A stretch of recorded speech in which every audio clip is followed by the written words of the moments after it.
আজি আমি কি পঢ়িব লৈছো সাধু কোনটো সাধু ৰাজহাঁহ আৰু কাছ তোমালোকে ৰাজহাঁহ আৰু কাছ দেখি পাইছানে ক'ত দেখিছা পুৱামক্কাত দেখিছা নহয় মাধৱ মন্দিৰত দেখা পাইছা কাছ হয়নে আৰু ৰাজহাঁহ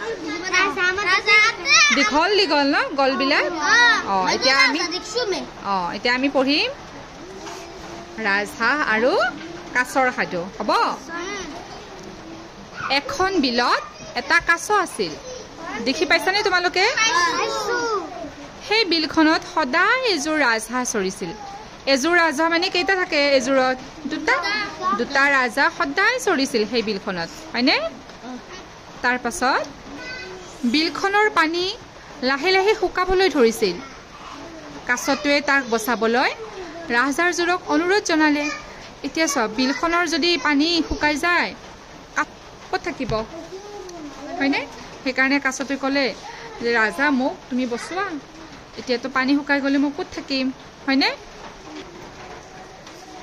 ৰাজহাঁহযোৰে ভাবি ভাবি এটা উপায় উলিয়ালে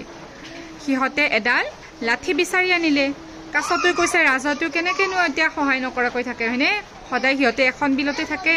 গতিকে সিহঁতে কি কৰিলে ৰাজহাঁহ দুটাই এডাল লাঠি বিচাৰি আনিছে লাঠিডালৰ দুয়ো মূৰত ৰাজহাঁহ দুটাই ঠোঁটেৰে কামুৰি ধৰিলে সিহঁতে কি কৰিছে কামুৰি ধৰিছে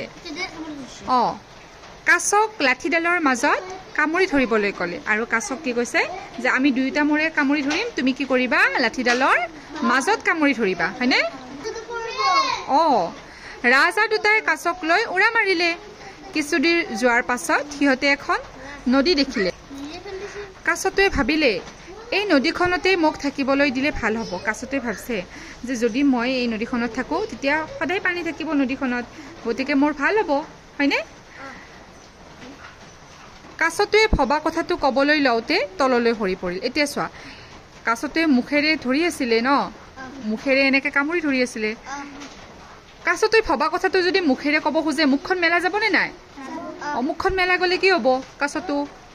সৰি গ'ল আৰু ৰাজহাঁহযোৰ কি হ'ল উৰি গুচি গ'ল কাছটোৱে ঘৰ পালে নিজৰ ঘৰ পালে মানে কি পানী পালে আৰু ৰাজহাঁহ দুটা গুচি গ'ল এইটোৱে সাধু ভাল লাগিছেনে